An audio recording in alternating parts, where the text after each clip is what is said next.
Kita mulai. Assalamualaikum warahmatullahi wabarakatuh. Waalaikumsalam. Alhamdulillahirabbil alamin wa bihi nasta'inu ala umuri dunya waddin. Wassalatu wassalamu ala khatamil anbiya wal mursalin wa ala alihi wa ashabihi ajmain, amma ba'd. Ya ayyuhalladzina amanu taqullaha haqqa tuqatih wa la tamutunna illa wa antum muslimun. Ya ayyuhalladzina amanu taqullaha wa qulu qawlan sadida yuslih lakum a'malakum wa yaghfir lakum dhunubakum wa may yuti'illaha wa rasulahu faqad faza fawzan azima. Bapak-bapak dan Ibu, para jamaah kajian tarjih online Masjid Kampus Universitas Muhammadiyah Surakarta yang dirahmati Allah. Alhamdulillah, kita panjatkan puji syukur kepada Allah Subhanahu wa ta'ala pada pagi hari ini, di hari yang ke-29 Ramadan, sehingga kita berada di penghujung bulan Ramadan 1442 Hijrah, yang insya Allah hari Kamis tanggal 13 Mei bertepatan 1 Syawal, kita akan merayakan Hari Raya Idul Fitri tahun 1942. Nanti sore insya Allah pemerintah akan mengumumkan hasil sidang isbat, ya. Karena hari ini tanggal 29,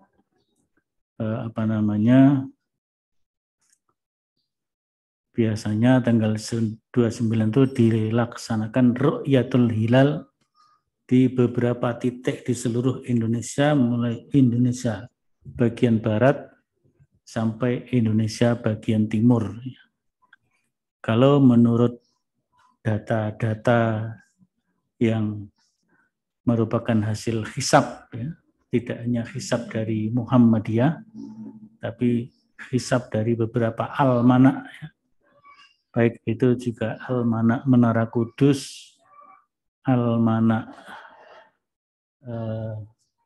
di Jombang, ya, punyanya keluarga Nahdlatul Ulama, meskipun tidak resmi menjadi milik Nahdlatul Ulama, tetapi juga ada almanak yang diterbitkan oleh Nahdlatul Ulama bahwa ijtima akhir Ramadan, atau istilahnya Majelis Tarjih Ijtima Jelang Syawal, itu akan terjadi pada nanti malam dini hari pukul 02 jam 02 lebih 3 menit lebih 2 detik kalau tidak salah gitu, ya. 02, 03, 02, 02 jam 02 lebih 03 menit lebih 02 detik. Artinya secara hisab hakiki nanti sore itu karena belum terjadi ijtima, maka hilal tidak mungkin bisa dilihat karena hilal belum wujud. Wujud saja belum tentu termasuk imkanur ru'yah, karena teori imkanur ru'yah yang ditetapkan oleh pemerintah, dalam hal ini Kementerian Agama, apabila hilal sudah wujud dan berada di atas ufuk minimal 2 derajat. Nah, nanti sore itu masih minus, ya, masih minus, lupa berapa minusnya, ya. Jadi masih minus, masih jauh di bawah ufuk karena sebelum terjadi ijtima, dan ijtima akan terjadi malam 30 Ramadan yang terjadi pada pukul 02 lebih 3 menit lebih 2 detik. Nah, kalau besok sore, yaitu hari Rabu, pada saat terbenam matahari, hilal sudah wujud di atas ufuk plus 7 derajat, 07 derajat. Sehingga otomatis 1 Syawal jatuh pada hari Kamis tanggal 13 Mei 2021.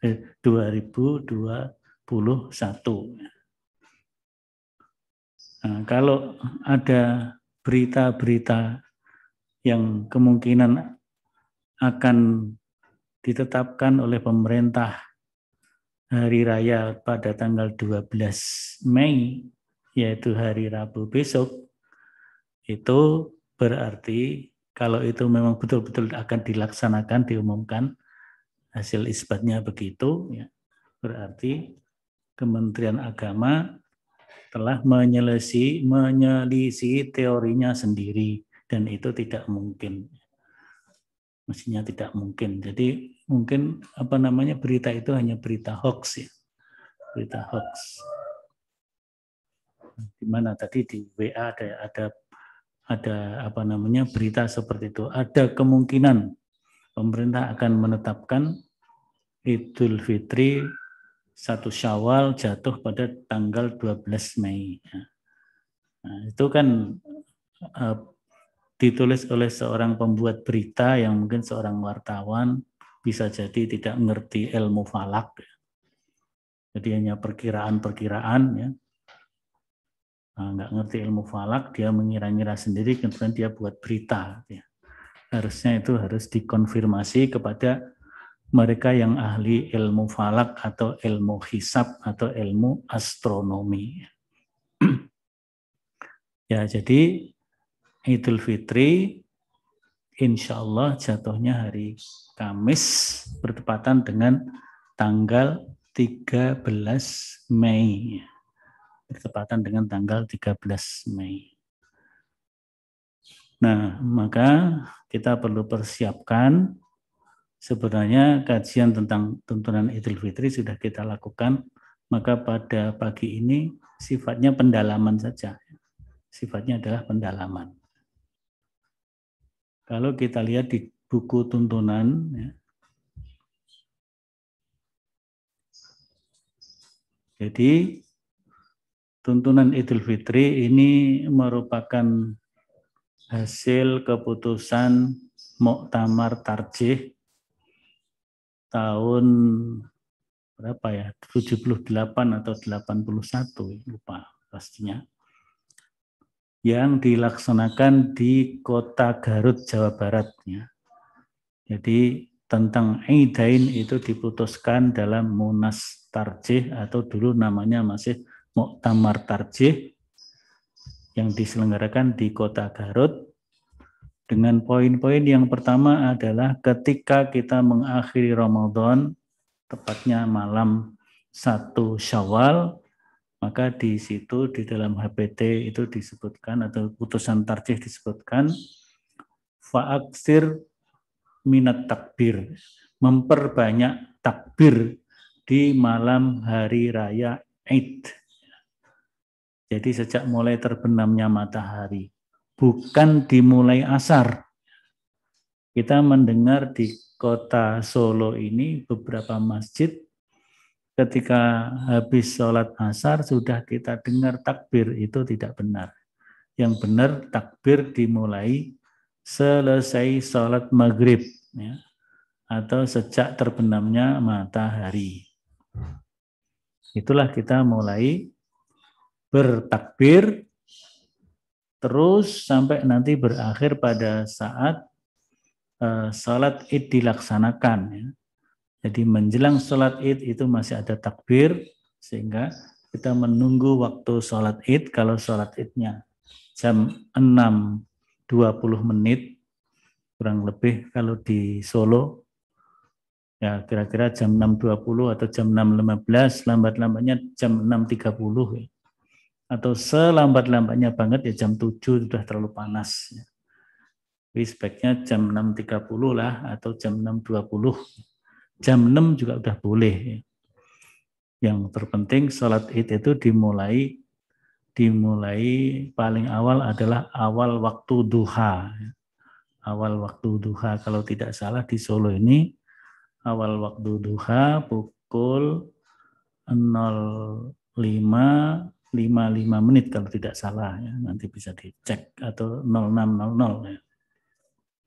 Nah, maka ketika kita sudah hadir di tanah lapang atau kita dalam perjalanan menuju ke tanah lapang atau tempat sholat id, karena sekarang ini masih masa pandemi ya. Ketika masih masa pandemi, PP Muhammadiyah sudah mengeluarkan surat edaran nomor 4 tahun 2021 terkait pelaksanaan sholat id. Jadi dalam surat edaran nomor 4 tahun 2021 yang baru saja keluar 1-2 hari yang lalu, bahwa sholat id bagi daerah-daerah zona merah, apalagi zona merah yang sangat merah, gitu ya. Artinya situasinya berbahaya untuk penyebaran COVID-19 karena beberapa minggu terakhir atau sebulan terakhir ini ada terjadi kenaikan lagi penyebaran dan kasus-kasus terindikasi positif COVID itu ada kenaikan, termasuk di wilayah Jakarta dengan klaster kantor perkantoran. Kemudian di beberapa daerah ada yang klaster ada yang masjid juga gitu ya. Di samping dulu ada gereja, sekarang ada masjid juga. Walaupun tidak banyak, karena banyak masjid-masjid kita yang masih taat menjalankan protokol kesehatan dengan menjaga jarak ketika sholat berjamaah dan sering mencuci tangan dan pakai masker. Maka nanti di dalam sholat id juga begitu, sesuai edaran PP Muhammadiyah untuk daerah-daerah yang masih sangat berbahaya penyebarannya, sholat id dilaksanakan di rumah masing-masing atau mungkin beberapa rumah kumpul salah satu yang punya halaman agak sedikit luas gitu ya. Jadi mungkin 2-3 rumah mengadakan sholat id sendiri gitu. Atau kalau masih sangat berbahaya ya di rumah itu sendiri dan dilaksanakan di dalam rumah. Kemudian mungkin bisa juga dilaksanakan di masjid ya, di masjid dengan dibatasi hanya khusus jamaah masjid tersebut ya. Bagi jamaah yang merasa kurang sehat sedang dalam keadaan sakit, lebih baik untuk laksanakan sholat id di rumahnya masing-masing. Nah itu ya. Itu yang pertama, memperbanyak takbir ya.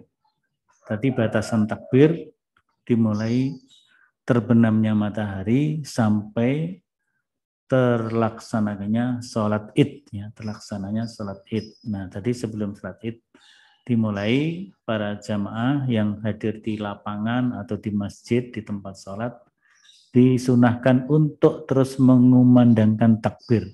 Walitukmilul iddata walitukabbirullaha ala ma hadakum wa la'allakum tashkurun. Nah, termasuk minas sunnah yang disunahkan sebelum berangkat ke tempat sholat hendaknya memakai pakaian yang terbaik. Yang terbaik yang dimiliki, tidak harus yang baru, yang terbaik yang dimiliki, maka dalam kondisi bersih sehingga sebelumnya dicuci terlebih dahulu, diberi wewangian, kemudian untuk Idul Fitri disunahkan makan terlebih dahulu. Makannya bisa makan berat atau makan ringan, terserah kira-kira yang nyaman. Yang penting memasukkan makanan ke dalam tubuh, dalam perut kita, dan minum secukupnya juga. Itu sunnah kalau Idul Fitri. Sebaliknya ketika Idul Adha, kita ke lapangan terlebih dahulu, sholat Idul dahulu, baru ketika pulang ke rumah kita makan. Jadi makannya sesudah sholat. Itu Idul Adha. Idul Fitri sebelum sholat. Nah, kalau khawatir misalnya kalau habis makan nanti apa gitu ya maka makan yang ringan saja. Yang penting memenuhi sunnah, memasukkan makanan ke dalam tubuh kita sebelum berangkat itu untuk Idul Fitri. Ya.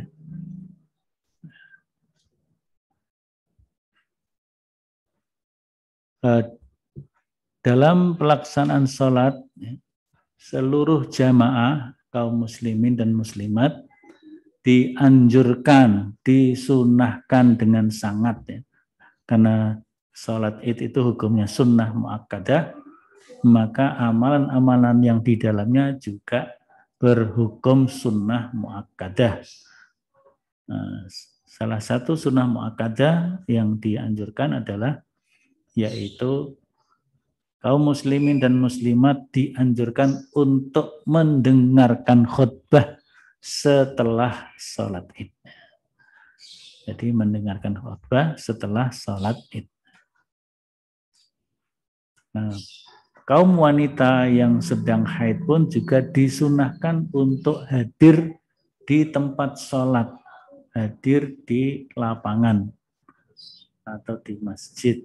Nah, kalau sedang haid, maka para wanita itu menempatkan diri terpisah dari jamaah yang melaksanakan sholat. Ya. Nah, kalau di masjid juga mungkin tidak masuk ke area gedung, area lantai utama masjid. Ya. Jadi mungkin bisa di serambi atau di luar gedung. Nanti panitia mungkin bisa menyiapkan untuk tempat para ibu-ibu, para perempuan yang sedang haid atau sedang berhalangan, mereka tetap sunnah hadir tetapi tidak ikut sholat, dan maka ada tempat yang tersendiri lebih bagus. Kemudian, karena ini sebagian dulu sudah kita sampaikan, ini enggak semuanya ya. Ini dalil-dalilnya ya. Dalil-dalil tentang memakai pakaian yang terbaik, tentang perempuan-perempuan itu harus hadir juga, yang meskipun sedang haid, ini disebutkan ya dalam hadis ini. Umi Atiyah mengatakan, amarona Rasulullah sallallahu alaihi wasallam an rijahunna fil fitri wal adha al awatik wal khuyyado wa zawatil khudur fa ammal khuyyado fa ya'tazilna as-shalah. Jadi Nabi menyuruh ya, menurut Umi Atiyah ya, ia berkata Rasulullah memerintahkan kepada kami, pada para perempuan ya, untuk menyuruh mereka para perempuan itu keluar di hari raya Fitri dan Adha, yaitu al-awatik, semua gadis remaja, al-khuyyado, wanita yang sedang haid, wadawatil khudur, perempuan-perempuan yang sedang dipingit ya. Mungkin karena mau melangsungkan akad nikah, maka dia dipingit. Adapun wanita-wanita yang sedang haid supaya tidak memasuki tempat sholat, tetapi menyaksikan kebaikan hari raya itu dan juga dakwah dari kaum muslimin. Yashhadunal khair wa da'watal muslimin. Nah, dalam hal ini Umi Atiyah bertanya, wahai Rasulullah, bagaimana salah seorang kami tidak punya baju jilbab? Rasulullah menjawab, hendaklah temannya meminjami baju jilbabnya atau baju kurungnya. Ini takbir, ya. takbir lafadznya yang dipilih oleh Tarjih Muhammadiyah yaitu Allahu Akbarnya 2 kali. Nah, sebenarnya antara yang 2 dan 3 kali itu ya memiliki kekuatan yang hampir sama dari segi dalilnya. Maka ketika Tarjih memilih yang 2 kali, ya kita ikut yang 2 kali. Karena kekuatannya hampir sama sebenarnya. Tapi mungkin dipertimbangkan meskipun hampir sama, kerojihannya lebih rojih yang 2 kali. Barangkali seperti itu ya. Nanti bisa kita cross check ya. Yaitu Allahu Akbar, la ilaha illallah, wallahu akbar, walillahil hamd. Kemudian juga bisa juga Allahu Akbar kabira. Nah, boleh juga dikombinasikan di situ Allahu Akbar kabira, la ilaha illallah, wallahu akbar, walillahil hamd.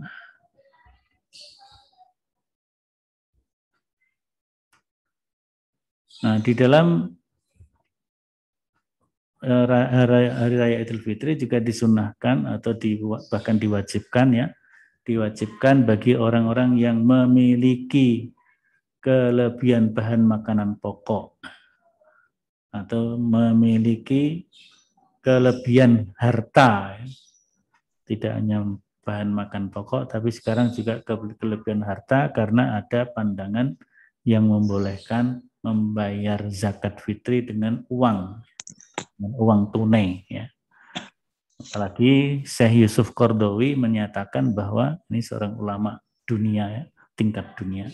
Beliau menfatwakan bahwa untuk masa sekarang ini membayar zakat fitri dengan uang itu lebih besar manfaatnya, artinya lebih memudahkan untuk memanfaatkan bagi orang yang menerima zakat tersebut. Ini pendapat Syekh Yusuf Qaradawi. Tapi Muhammadiyah tidak berpendapat seperti Syekh Yusuf Qaradawi. Ya, intinya zakat fitri bagi Muhammadiyah membayar dengan bahan makanan pokok yang berlaku di suatu tempat. Tetapi membayar dengan uang tunai juga tidak terlarang alias dibolehkan. Ini menurut fatwa Tarjih. Di mana zakat fitri sudah kita ketahui tujuannya ada 2, yaitu yang pertama untuk membersihkan dan menyempurnakan puasa kita, puasa orang-orang yang berpuasa Ramadan, dan juga sekaligus mensucikannya, ya. Mensucikan orang yang sedang berpuasa Ramadan dari hal-hal yang mengurangi nilai puasa. Maka disebutkan tuhratan lis-shaimi anil lagwi warrafasi. Zakat fitri itu fungsinya untuk mensucikan orang yang berpuasa dari perbuatan yang sia-sia dan perbuatan yang mengandung unsur kotor dan keji. Kemudian fungsi yang berikutnya adalah tu'matan lil masakin, memberi makan dan santunan kepada orang-orang miskin. Nah, seperti yang sudah kita sampaikan beberapa waktu yang lalu, zakat fitri harus ditunaikan, dibayarkan sebelum sholat, ya, supaya bisa diterima sebagai zakat fitri yang benar. Nah, karena kalau dibayar sesudah sholat, maka dia berubah fungsi tidak sebagai zakat lagi, tapi sebagai sedekah biasa. Nah, sholat Id dan khutbah Idul Fitri, ya, jadi di dalam sholat Id itu ada khutbah. Yang membedakan dengan sholat Jumat adalah khutbahnya dilakukan sesudah sholat. Kalau sholat Jumat itu khutbah terlebih dahulu dan khutbahnya 2 kali baru dilaksanakan sholat Jumat. Sedangkan untuk Idul Fitri sholat terlebih dahulu, khutbahnya cukup dengan khutbah 1 kali. Tetapi ada yang melaksanakan khutbah Idul Fitri, Idul Adha dengan 2 kali, ya itu silakan, itu pendapat mereka. Terutama dari kalangan mazhab Syafi'iyah, ya. Itu mereka melaksanakan khutbahnya 2 kali. Rasulullah SAW khutbahnya 1 kali, tapi ada yang menghitung dianggap 2 kali, karena memang Rasulullah setelah turun dari mimbar, selesai khutbah, turun dari mimbar, kemudian beliau berjalan menuju jamaah perempuan. Sampai di jamaah perempuan, beliau memberi nasihat kepada para jamaah perempuan. Hal itu dilakukan kalau menurut analisis beberapa ulama karena dikhawatirkan para jamaah wanita yang jauh di belakang, karena waktu itu belum ada loudspeaker atau sound system seperti sekarang. Dikhawatirkan jamaah ibu-ibu tidak mendengar apa yang disampaikan oleh Nabi Sallallahu Alaihi Wasallam. Maka Nabi setelah khutbah karena Nabi imam kan di depan, tentu yang mendengar banyak, yang dekat adalah kaum laki-laki. Begitu selesai khutbah, Nabi langsung turun dari mimbar menuju jamaah perempuan, beliau memberi nasihat. Nah, disitulah kemudian sebagian ulama memutuskan khutbah Id pun 2 kali, sebagaimana dilaksanakan oleh Nabi, tapi itu sebenarnya bisa disimpulkan khutbahnya 1 kali, karena khawatir ibu-ibu enggak mendengar, maka Nabi mengulangi atau menyampaikan ringkasan khutbah yang sebelumnya kepada ibu-ibu secara khusus. Nah sekarang sudah ada sound system, sudah loudspeaker. Jadi ketika seorang imam atau seorang khatib menyampaikan khutbahnya di depan, sampai ujung belakang pun sudah mendengar isi khutbah tersebut, sehingga tidak perlu mendatangi jamaah perempuan yang kemudian memberi nasihat kepada mereka. Nah, jadi khutbah Idul Fitri atau Idul Adha dilaksanakan sesudah sholat dan cukup dengan 1 kali khutbah. Kemudian sunnah yang lain adalah menempuh jalan yang berbeda dari waktu berangkat dan dari waktu pulangnya. Nah, jadi waktu berangkat dan pulang dibedakan jalur perjalanan pulangnya.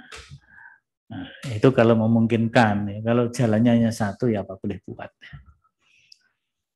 Nah, terkait dengan COVID-19, maka tadi ya seperti edaran yang terbaru, karena cenderung ada kenaikan, maka PP menganjurkan bagi daerah-daerah yang memang penyebaran COVID sangat tinggi, dan itu juga direkomend oleh pemerintah dan mungkin para pimpinan persyarikatan melakukannya, maka salat Id dilaksanakan di rumah atau di tempat terbatas tertutup, ada pembatasan. Bagi yang sudah relatif normal, tidak ada kasus-kasus baru, dan jamaahnya homogen, jamaahnya homogen, sehat semua, maka bisa dilaksanakan di tempat terbuka, tetapi tetap menetapi protokol kesehatan. Ini Bapak Ibu terkait dengan Idul Fitri. Yang kedua yaitu tentang halal bihalal. Halal bihalal itu ada di dalam Fatwa Tarjih, buku tanya jawab agama. Saya tidak membawa naskahnya, tapi kira-kira ringkasannya bahwa halal bihalal merupakan budaya masyarakat Islam. Pada dasarnya apabila budaya itu tidak bertentangan dengan tuntunan syariat, tidak melanggar akhlak Islam, dan tidak juga menyimpang dari akidah dan kaidahnya. akidah itu keyakinan, kaidah itu aturan-aturan, maka budaya itu bisa dilaksanakan. Budaya itu bisa dilaksanakan. Bentuk budayanya apa? Yaitu saling memaafkan. Saling memaafkan yang dikhususkan pada bulan Syawal atau pada Idul Fitri. Karena meskipun itu budaya, ada landasannya di dalam Al-Quran dan As-Sunnah. Ya. Di dalam Al-Quran prinsipnya kita harus berinisiatif memberi maaf. Jadi bukan meminta maaf, tapi memberi maaf.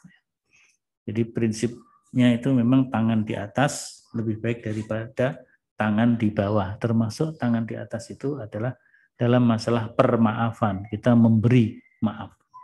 Nah, cuma budaya Jawa itu kan tidak serta-merta dengan mudah kita datang kepada seseorang kemudian memberi maaf. Ya. Jadi kadang-kadang saya datang kepada misalnya kepada Pak Soleh Amini ya. Kalau saya datang ke Pak Soleh, kemudian assalamualaikum, saya datang salaman dengan Pak Soleh, kesalahan-kesalahan panjenengan sampun kula maafaken. Pak Soleh malah ini, kapan aku buat salah sama Pak Samsul kan begitu. Maka kadang-kadang orang Jawa itu memberi maaf dengan cara minta maaf.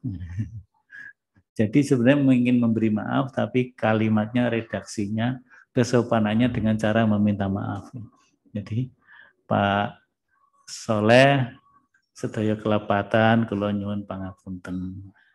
Mugi-mugi kula panjenengan sedaya saling merelakan untuk saling memberi maaf. Padahal tujuannya ingin hanya memberi maaf ya.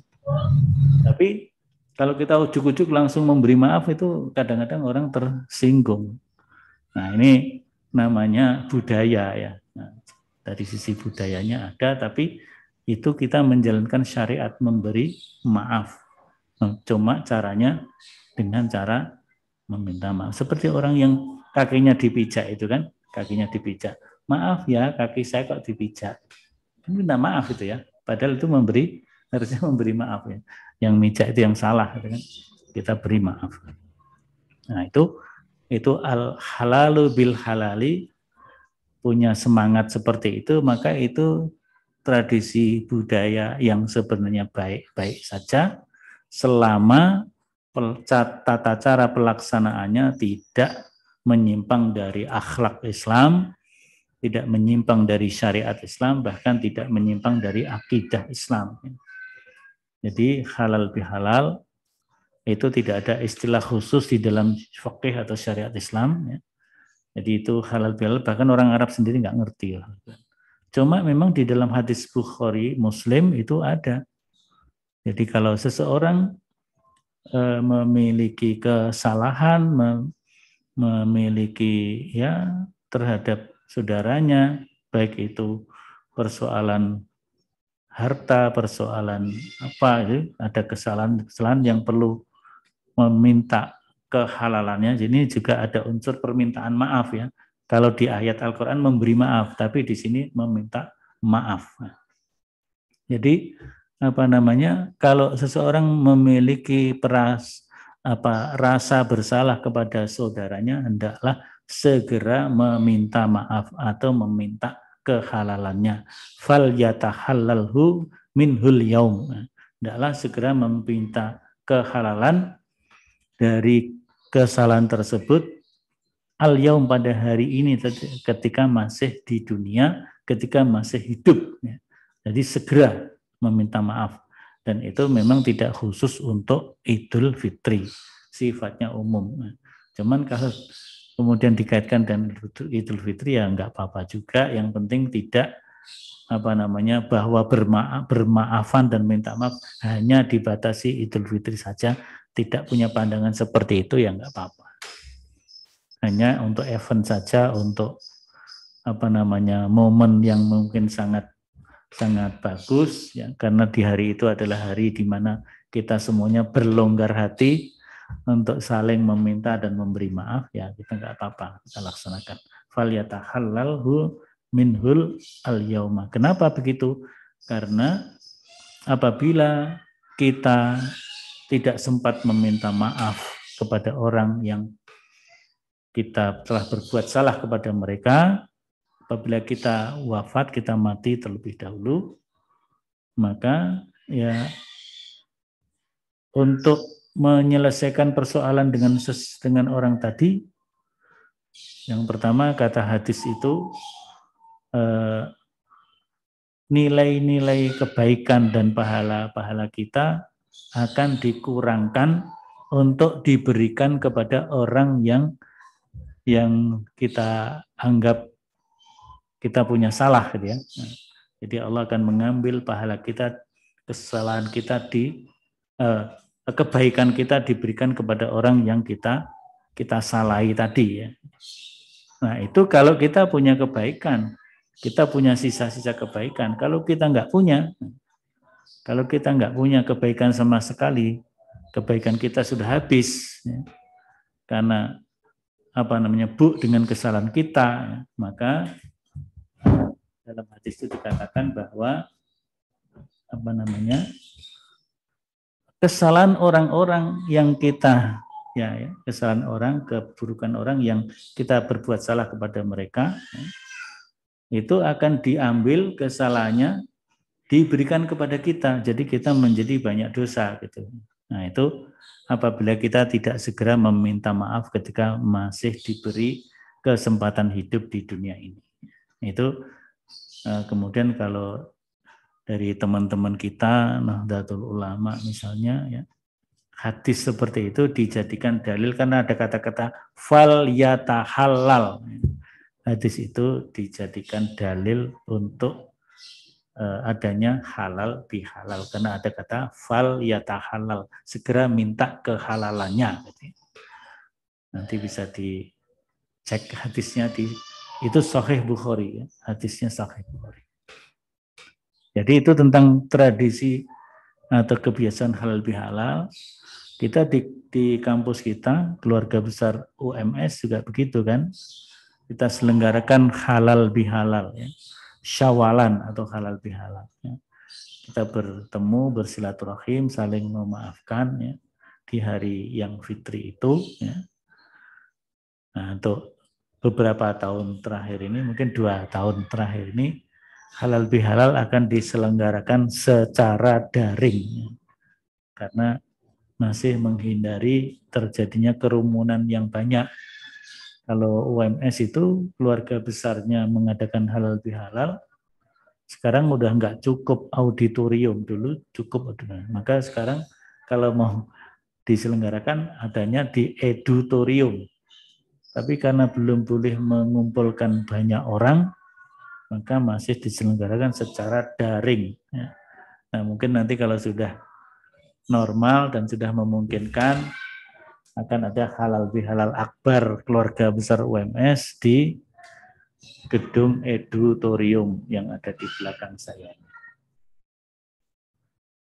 Itu tentang halal bihalal. Kemudian yang ketiga terkait dengan puasa 6 hari di bulan Syawal.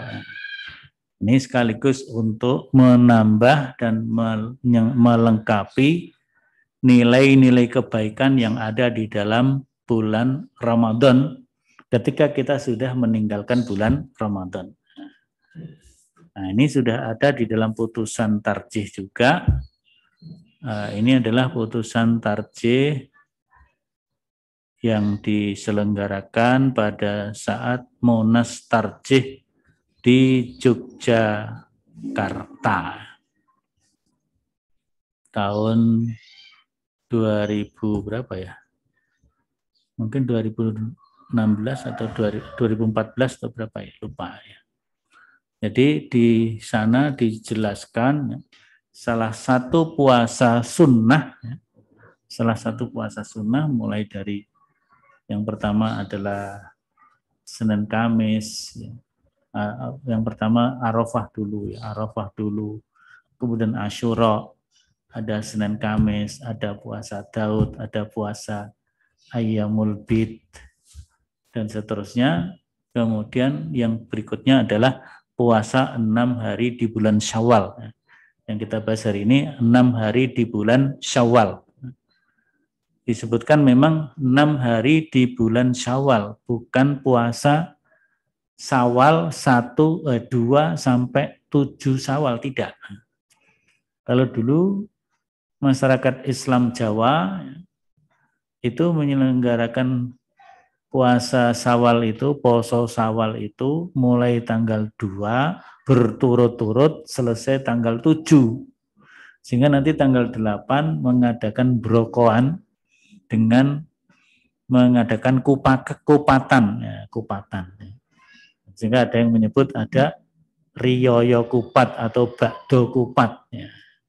Jadi riyoyonya 2 kali setelah Raya Fitri tanggal 1 Syawal, kemudian ditambah bodo kupat setelah puasa Syawal, setelah puasa Syawal.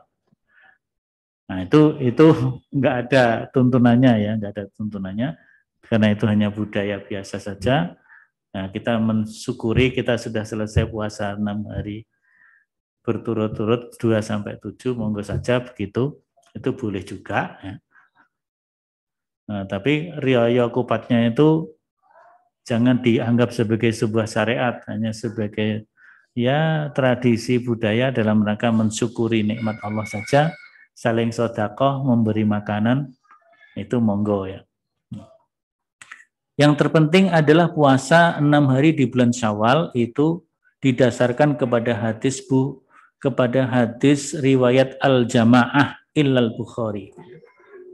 Ya, kalau al-jamaah itu artinya berarti seluruh imam-imam hadis yang tergabung dalam 6 imam atau 7 imam atau 9 imam. Ya. Yaitu kalau 6 imam itu berarti Bukhari, Muslim, Tirmizi, Nasa'i, Ibnu Majah, Ahmad. Ya. Nah, di sini ada illal Bukhari wan Nasa'i, berarti Bukhari, Nasa'i enggak masuk.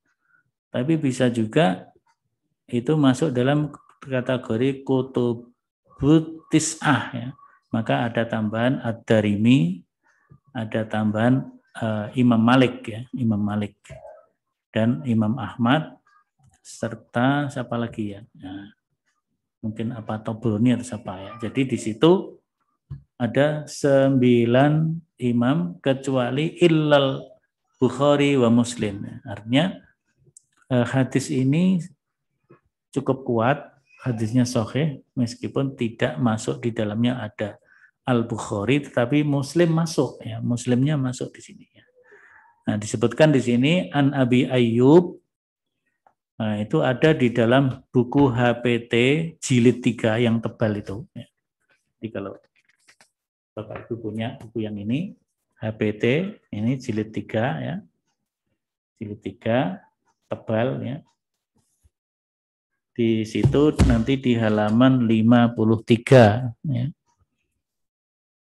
Hadisnya berbunyi, man shoma Ramadan, barang siapa yang berpuasa Ramadan, summa atba'ahu sittan min Syawal, kemudian diikuti dengan 6 hari di bulan Syawal, kana kasiyamid dahar, maka dia seperti puasa sepanjang masa. Jadi seolah-olah kita berpuasa sepanjang masa. Kenapa ya?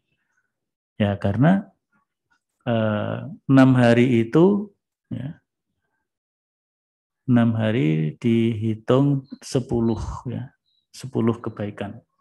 Nah, jadi dilipat gandakan 10. 6 kali 10 berarti 60.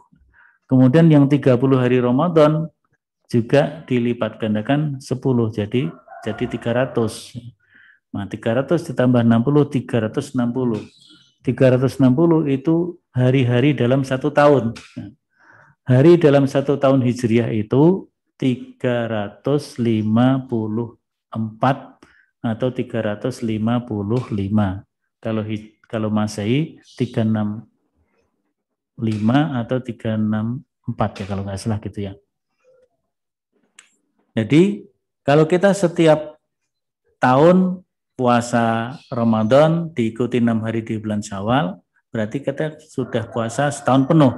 Maka tahun berikutnya begitu lagi, berarti kita sama dengan puasa sepanjang masa.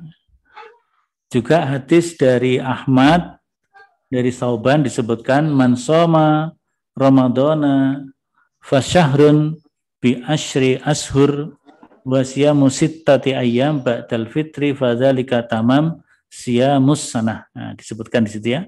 Ini menjelaskan yang kasiyamud dahar tadi, menjelaskan bahwa barang siapa yang berpuasa di bulan Ramadan sebulan penuh ya, maka dia dilipat gandakan ya, dengan seperti berpuasa 10 bulan. Nah, 10 bulan. 10 bulan berarti 300 ya.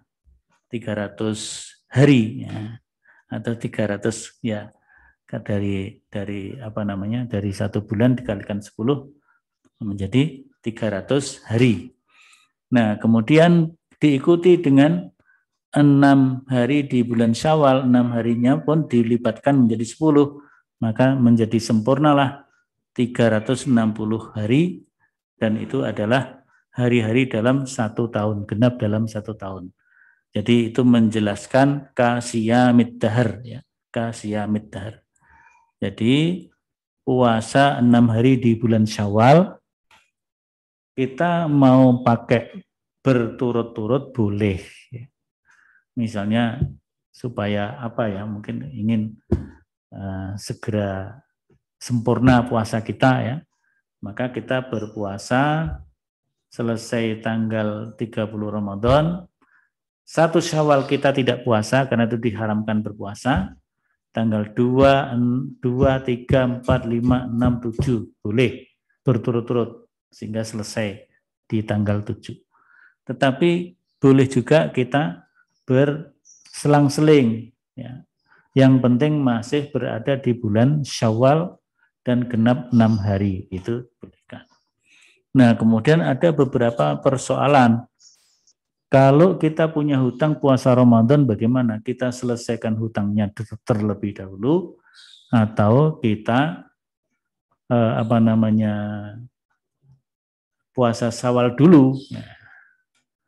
Nah, itu ada 2 pandangan ya. Pandangan yang pertama, selesaikan yang wajib dulu ya. Jadi kita selesaikan bayar hutangnya, kemudian diikuti 6 hari di bulan Syawal, sehingga kalau begitu maka betul-betul kasiyamid dahar karena Ramadannya nggak ada utang. Itu ada yang pendapat pertama begitu.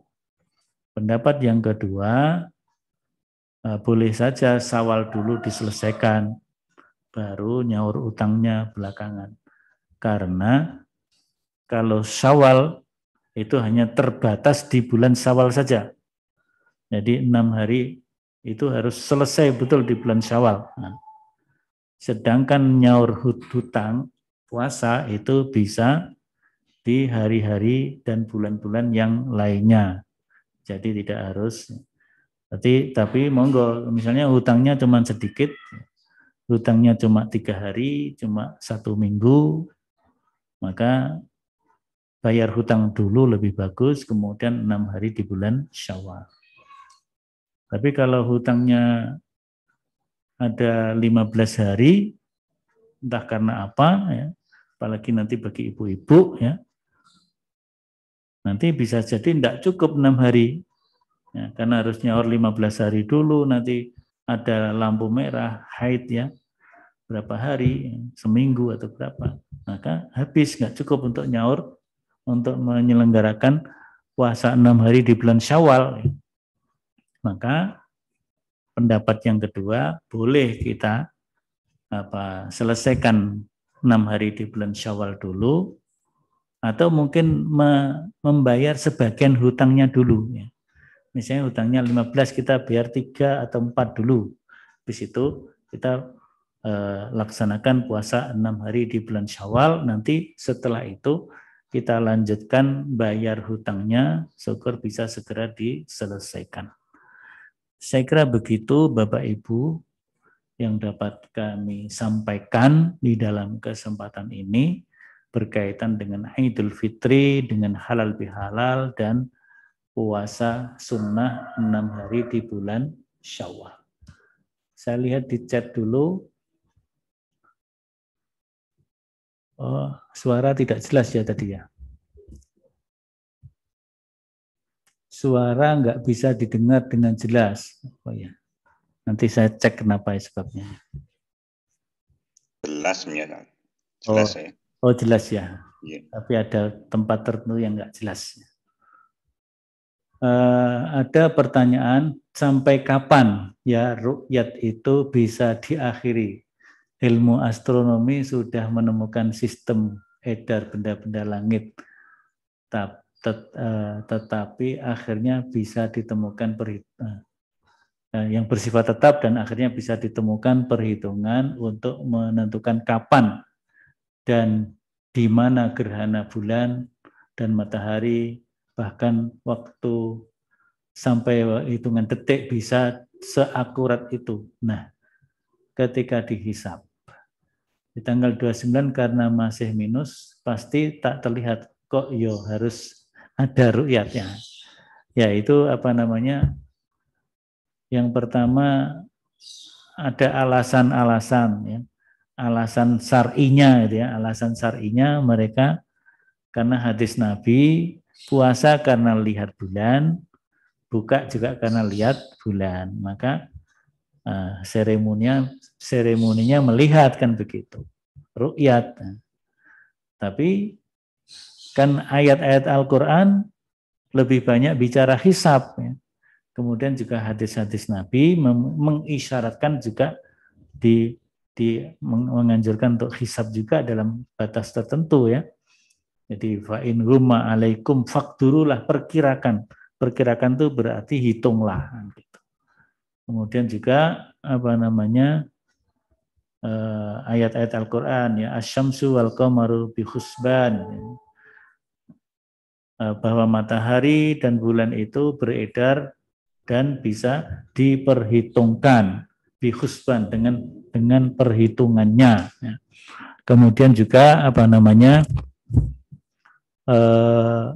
hadis Nabi juga mengatakan inna ummatun ummiyatun. Kita itu umat yang ummi pada waktu itu ya. Umat yang ummi itu umat yang belum mengikuti atau mempelajari bidang ilmu tertentu ya.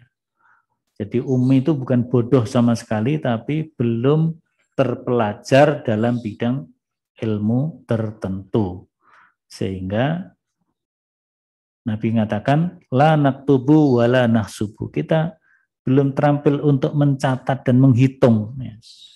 Belum terampil untuk mencatat dan menghitung tentang perjalanan benda-benda langit. Sehingga Nabi mengatakan, asyahru kaza wa hakaza. Jadi yang pertama 10 kali 3. Yang kedua 10 kali 2 plus 9. Jadi kadang-kadang bulan itu 30, kadang-kadang 29. Nah, maka untuk memastikannya dengan ru'yah, gitu ya. Memastikannya dengan ru'yah.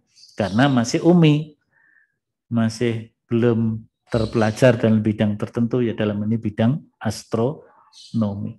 Kalau sudah, maka ya menghitung, gitu. Kira-kira seperti itu. Tapi ada pihak yang berpandangan, ya perintahnya ru'yah, ya ru'yah, gitu. Sehingga tetap ada ru'yah. Mungkin kemudian terkait dengan politik dan sebagainya.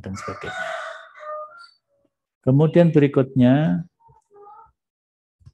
tadi dari Pak Kuswaji, yang kedua dari Pak Soleh, seiring perjalanan waktu, nanti hilang piyambak.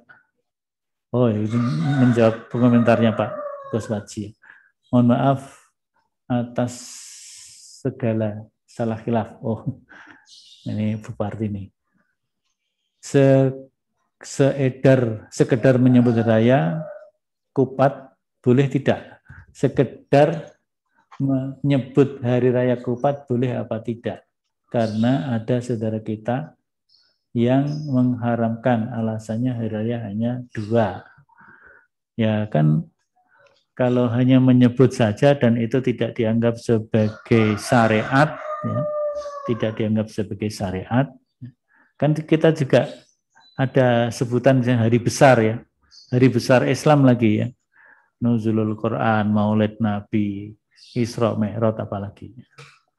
Itu kan juga tidak ada tuntunannya.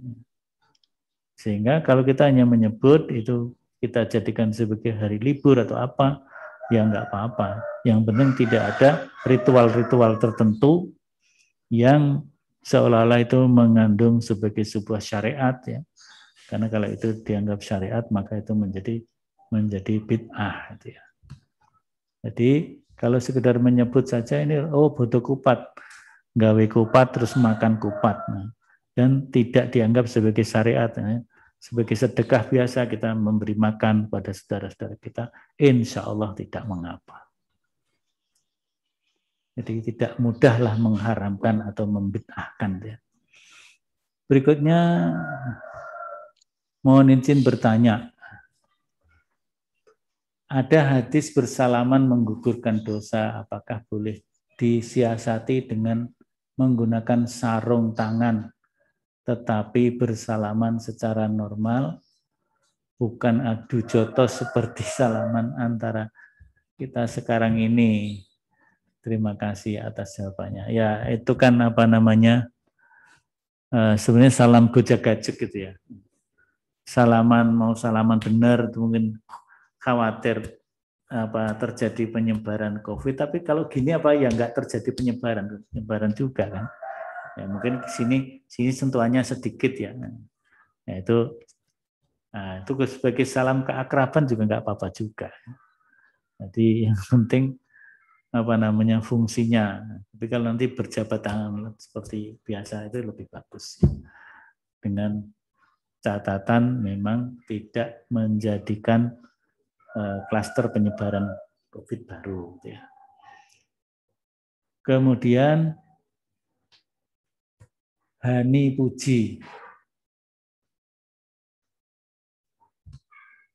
bertanya, bagaimana jika dalam pelaksanaan penghimpunan zakat tidak pada lembaga amal zakat resmi, melainkan kultur di desa? Nah, jadi begini, kalau itu zakat fitri tidak mesti harus lembaga amil yang resmi, zakat fitri. Tapi lembaga amil resmi juga bagus untuk menghimpun zakat fitri. Kalau zakat mal, bagusnya memang amil yang resmi.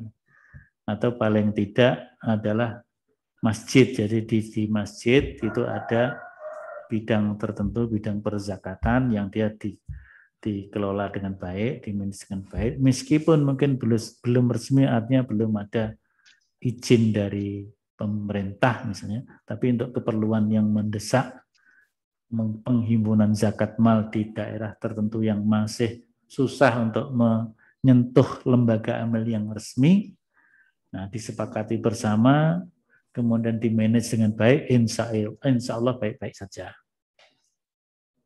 Apalagi kalau itu zakat fitri pimpinan ranting Muhammadiyah untuk skup rantingnya, takmir masjid untuk skup lingkungan jamaahnya dan sebagainya, kemudian mungkin desa atau kepala kampung, Karang Taruna misalnya gitu ya, itu bisa menghimpun zakat fitri dalam rangka agar penyebaran zakat fitri itu relatif merata. Jangan yang satu bertumpuk-tumpuk menerima zakat, yang lain ada yang nggak terima, nggak menerima, akhirnya ya tidak merata tadi. Yang miskin yang nggak menerima kan ya sedih kan gitu ya. Kemudian apa status amil tersebut, bolehkah mengambil bagian? Kalau itu untuk zakat fitri, amil tidak secara resmi kan tidak ada amilnya zakat fitri.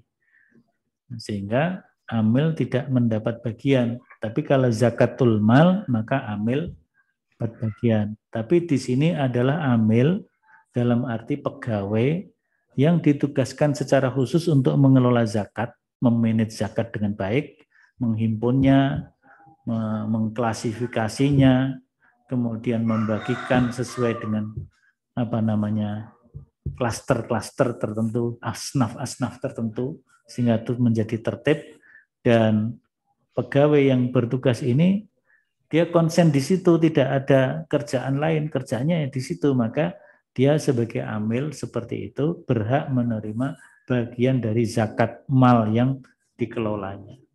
Tapi kalau seorang pengurus lembaga amil zakat itu, jadi misalnya seorang pengurus Muhammadiyah ditugasi di situ untuk melihat, memanage, tapi tidak operasional. Yang operasional ada pegawai-pegawai.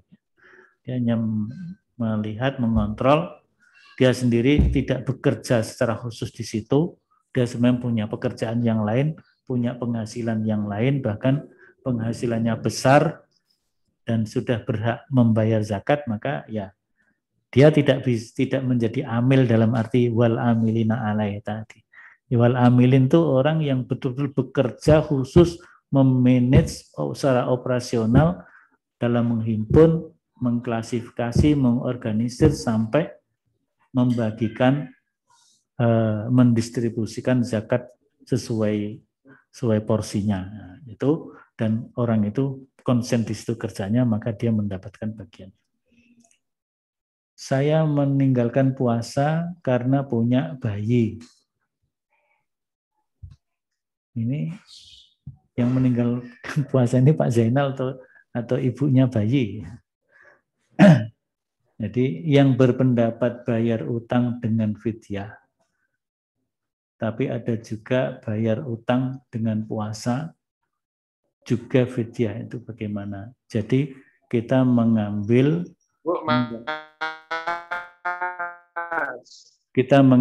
pendapat majelis tarjih yang dirujukkan kepada hadis dari Ibnu Abbas, ya, atau asar Ibnu Abbas, ya. Jadi kalau menurut Ibnu Abbas, seorang yang hamil atau menyusui, jadi ibu hamil atau ibu menyusui, apabila dia meninggalkan puasa, maka dia boleh dengan membayar fidyah. Dan kalau sudah bayar fidyah, sudah selesai. Nggak perlu bayar hutang puasanya lagi. Atau kalau dia ganti dengan bayar utang, ya sudah selesai bayar utang puasanya itu. Jadi mungkinkah dia membayar utang puasa dengan mengganti puasa di hari lain? Kalau itu memungkinkan, ya bayar utang itu saja, sudah selesai. Tapi kalau dia tidak mungkin bayar utang di hari lain karena selama puasa, misalnya menurut analis medis dokter, akan mengganggu konsumsi nutrisi bagi janin yang dikandungnya, maka dia harus tetap makan, tidak puasa. Kalau kondisinya seperti itu, ya, kalau kondisinya seperti itu, berarti dia harus meninggalkan puasa dan harus mengganti dengan fidyah.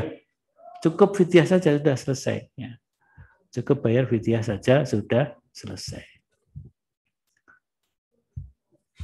Begitu juga yang menyusui, ya, karena kalau menyusui misalnya nanti akan terganggu. Tapi kalau orang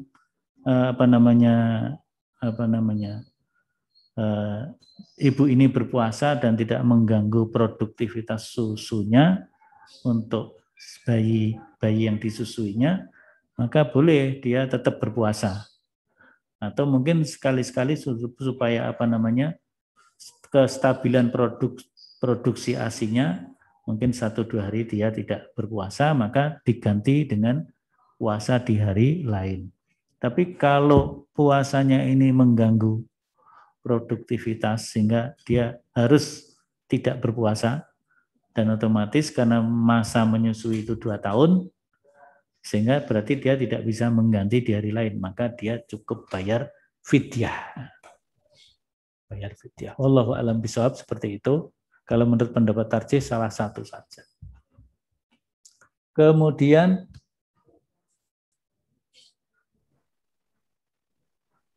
Ustadz? bentar. Ini Pak Haryanto. Untuk tahun ini orang tua kami tidak menjalankan puasa karena sudah tua. Untuk pengganti fidyah kados pundi sesuai tuntunannya. Jadi fidyah itu dibayar setelah seorang yang berpuasa tadi meninggalkan puasanya.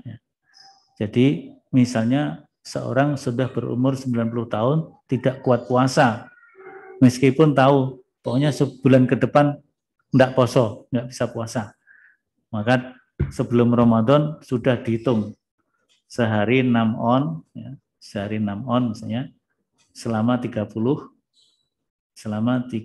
hari, berarti 6 on kali 30. Nah, berarti sekitar berapa? Ya mungkin 18 atau 19 kilo gitu ya. Nah, bayar. Itu tidak boleh begitu. Jadi dibayar ketika hari-hari yang sudah ditinggalkan. Jadi mungkin hari pertama selesai hari ini nggak puasa, bayarkan. Hari kedua atau 5 hari sekali. Nah, jadi tanggal 1 sampai tanggal 5 dibayar tanggal 5. Tanggal 6 sampai tanggal 10, tanggal 10 dan seterusnya begitu. Jadi setelah hari-hari itu dilalui. Kemudian Eko Wicaksono.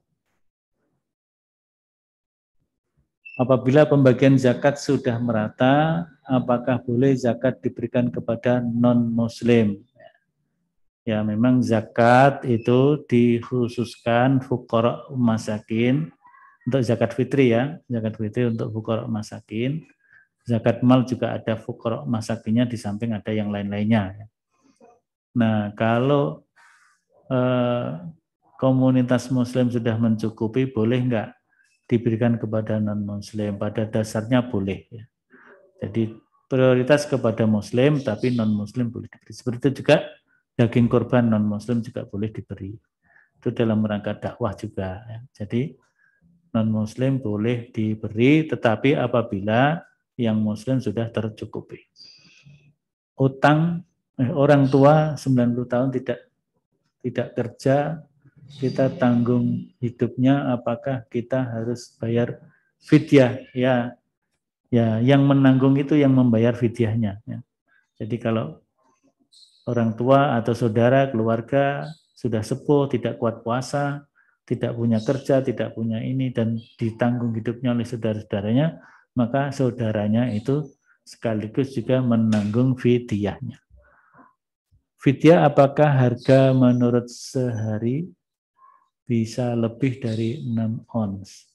Ya, minimal itu 6 on itu ya. 1 mud itu 6 on itu ya. Minimal adalah 6 on atau minimal 1 mud. Jadi itu bisa cukup untuk makan 1 hari, 1 mud itu ya. Nah, tapi kalau mau ditambah, dilebihkan boleh saja. Dibulatkan jadi 1 kilo, monggo. Memberikan yang terbaik terlebih bagus. Dulu Ustadz Najmuddin, ya kalau kita hanya memberikan 6 on beras, itu masa orang suruh makan beras toh. Apalagi sekarang orang cenderung nggak makan nasi, makan sayurnya atau makan lauknya saja, karena ingin mengurangi produksi gula dalam tubuh, sehingga berasnya. Nah, boleh saja itu misalnya ditambahi, boleh juga misalnya yang menerima itu 6 on itu nanti ditukar dengan sayur, boleh kalau dia nggak makan nasi, dia makan sayurnya atau makan lauknya, monggo. Baik, saya kira itu yang di chat, monggo Bu, siapa tadi yang mau menyampaikan? Bu Partini? Atau siapa tadi yang kelihatannya mau bicara tadi? Sudah nggak ada berarti ya? Kalau mau bicara tolong di unmute dulu. Karena tadi ada suara-suara, maka saya mute all ya. Di unmute terlebih dahulu kalau yang mau bicara, kalau ada.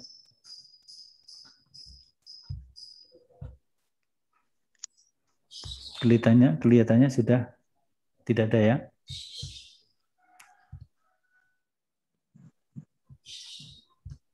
Baik, sudah tidak ada dan ini adalah kajian kita yang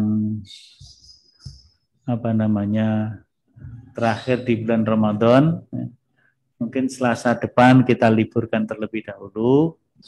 Nanti Selasa berikutnya insya Allah kita mulai lagi ya. Jadi Selasa depan kita liburkan terlebih dahulu. Selasa berikutnya kita masuk lagi. Ada yang mau bertanya? Kalau enggak ada, kita cukup. Baik, kita cukupkan dan kita tutup dengan kafaratul majlis. Subhanakallahumma wa bihamdika asyhadu an la ilaha illa anta astaghfiruka wa atubu ilaik. Walhamdulillahirabbil alamin. Wassalamualaikum warahmatullahi wabarakatuh. Waalaikumsalam warahmatullahi wabarakatuh. Ustaz.